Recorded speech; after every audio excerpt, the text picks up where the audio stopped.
a contract extension with the club that takes you now to 2020. Just give us your initial reaction and sign the deal.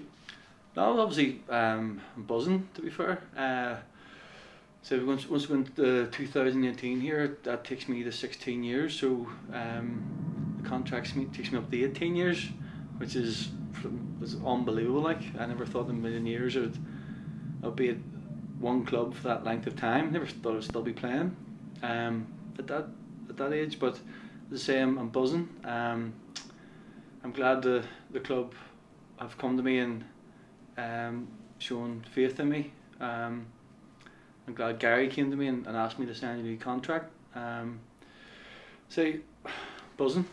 Looking forward to the next couple of years working under Gary and working under Davey. So hopefully the future looks a bit brighter. And I'll say that this one's probably, I think that this one is one of the best, because say I'm 36 now.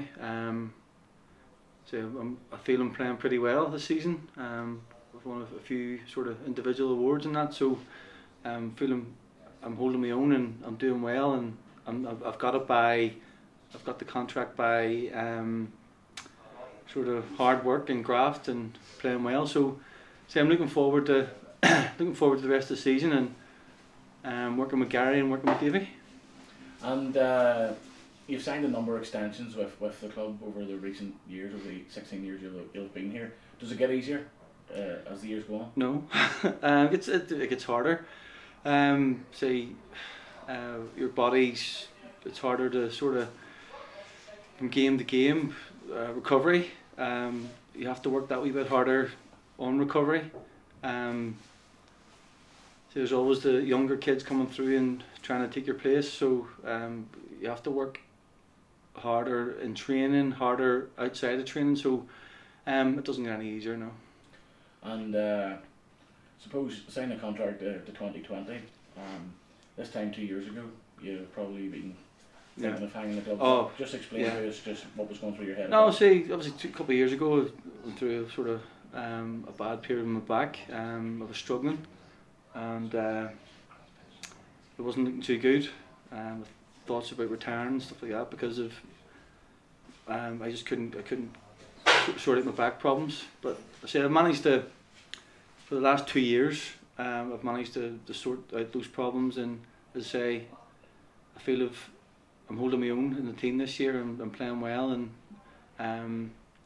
obviously I had a wee bit of a mishap today, but that's the first time in 2 years it's happened, and I'm slightly raging at myself, embarrassed slightly as well that I let it happen. Maybe it's over the Christmas period I've maybe slacked off slightly, but say it's no excuse. I shouldn't have let it happen, but thankfully Johnny the physio, we got it sorted, and yeah, it was okay. It was fine second half. So.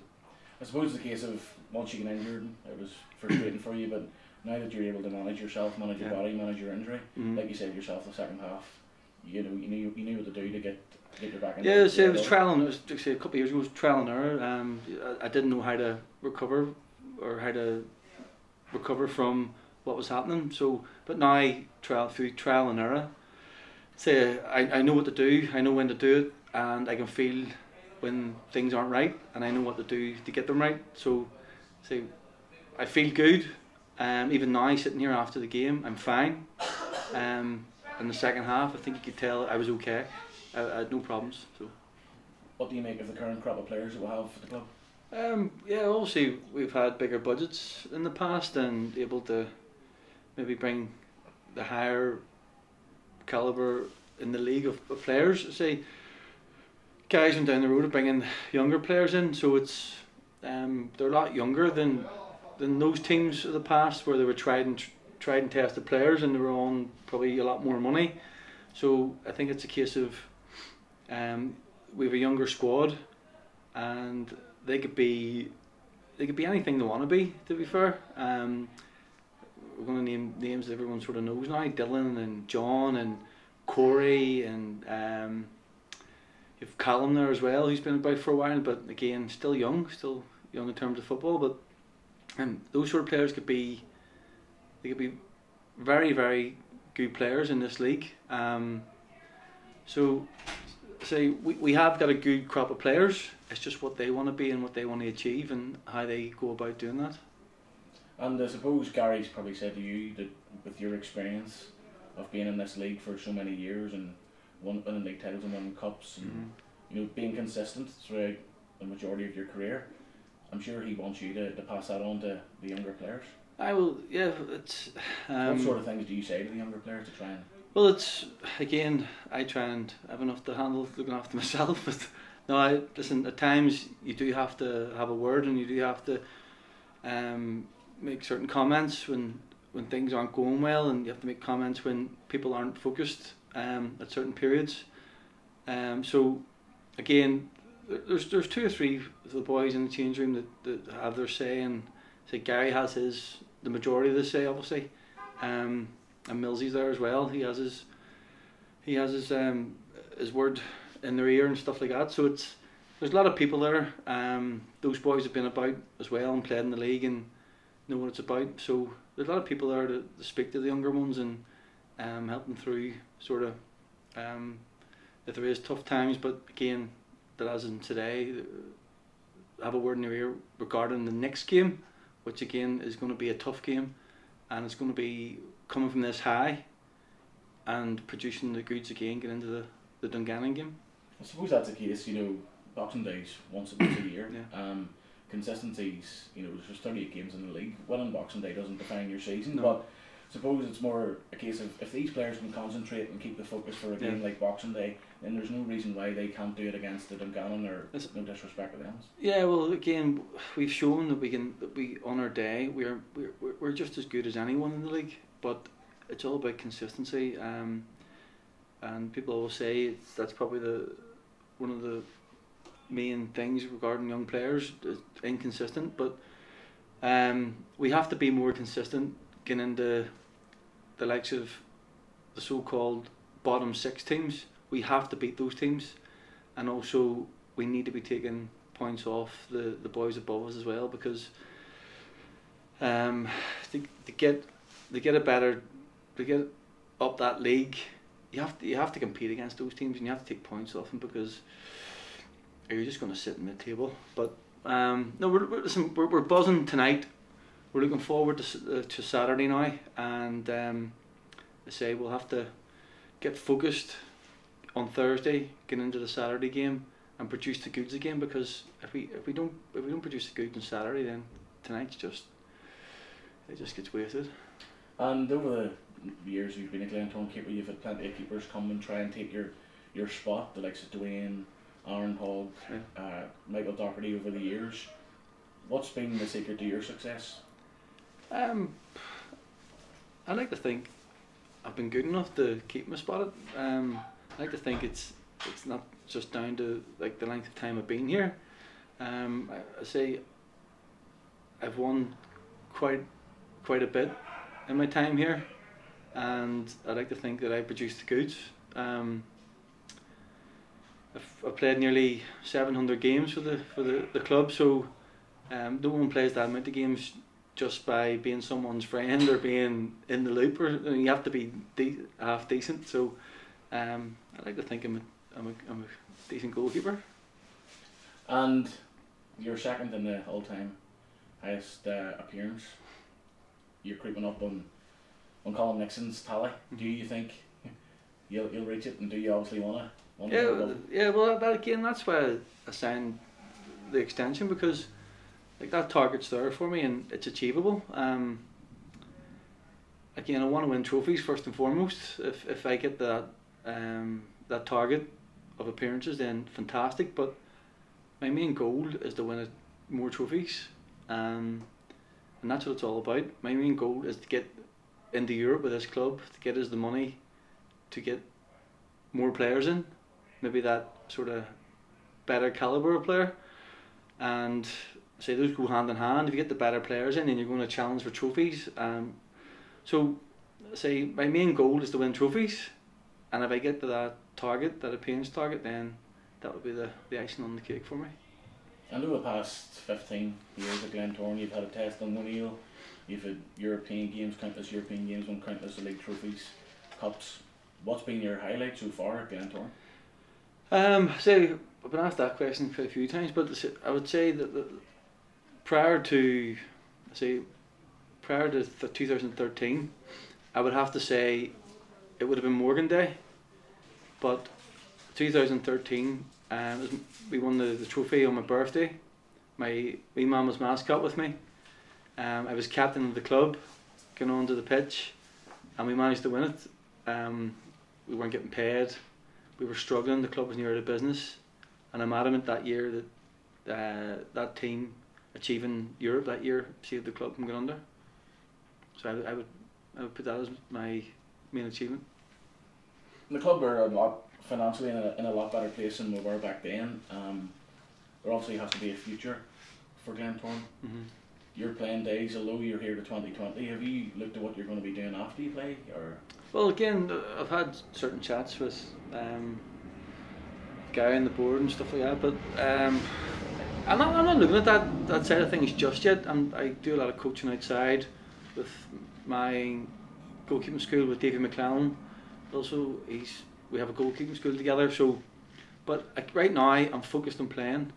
I'm focused on achieving more with Glentoran, winning more with Glentoran, and just playing football and playing well, and trying to win things with the club. And over the past 18 months, the youth team keepers have been up training with the first team. All the keepers trained together with Davy on a training night.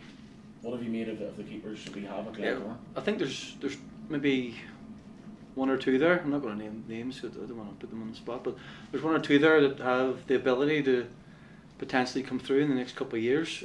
Again, that's down to them and whether they're willing to push themselves that wee bit further. But say potentially this could be my last contract.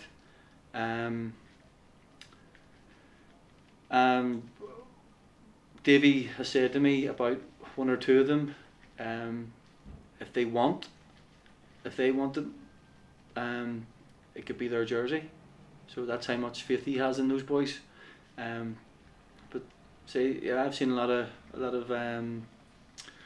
of talent coming through goalkeeper wise, and again that's my main focus. I look at the goalkeepers, and yeah, I don't really take much notice of a few players, but say the main focus would be the goalkeepers for me as well. And say there's a couple there that I see coming through and have potential to achieve that #1 spot. Hopefully after I retire. You joined Glentoran then as a 21-year-old. We've got a lot of players in and around the team that are either under 21 or in and around that age. Do you look back and see things that the players we have now doing things and you done differently back when you were younger? What's different? I look at players now, and again I remember Michael O'Neill at the time. Me and Andy Smith were the same age, and we were just we were just playing football and enjoying it, and we were doing quite well. And he was probably my age now, and he used to look at us and just shake his head at times and just messing about and maybe not knowing what we actually had and not knowing what we had or an ability we had and what we could achieve. And I look at some of our players and I think the same. Maybe if you didn't mess about a wee bit too much, or that wee bit much, maybe if you focused a bit more, maybe if you didn't do such and such, you could just push yourself up a wee bit further. But again, I think it's down to yourself, and you have to be willing to push yourself. And Gary says this all the time. It's down to yourself, and you have to have that drive and the willpower to go that bit extra and do that bit extra. But yeah, as I say, my first job, Michael used to hammer us all the time about messing about and maybe doing things that we probably shouldn't be doing. Do you wish given where Michael is now, you probably should listen to him? Yeah, 100%. Yeah, I say it's always if you knew then what you know now, yeah, you probably could have achieved a bit more. And again, you've had 700 odd appearances. You've come up against some great teams over the years, whether friendlies or cup games. What's been the hardest game you've played in at Glentoran? Obviously the European games have been quite tough. Say my first European was the Krakow, and they absolutely battered us. I managed to do quite well. But say Maccabi Haifa, they battered us as well over there.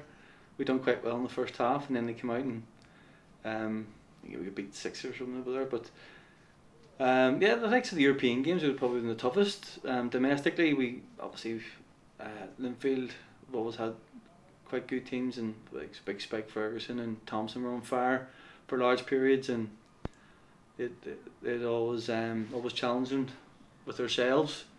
Portadown for a period of time when Gary Hamilton was there, and Vinnie Harkins and the likes of Peter McCann and stuff like that playing for them.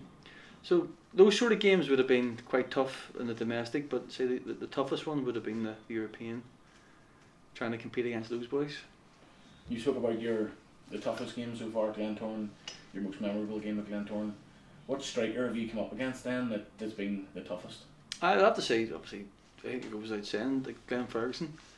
I think if he had had a bit of pace, he would have been the all-round striker.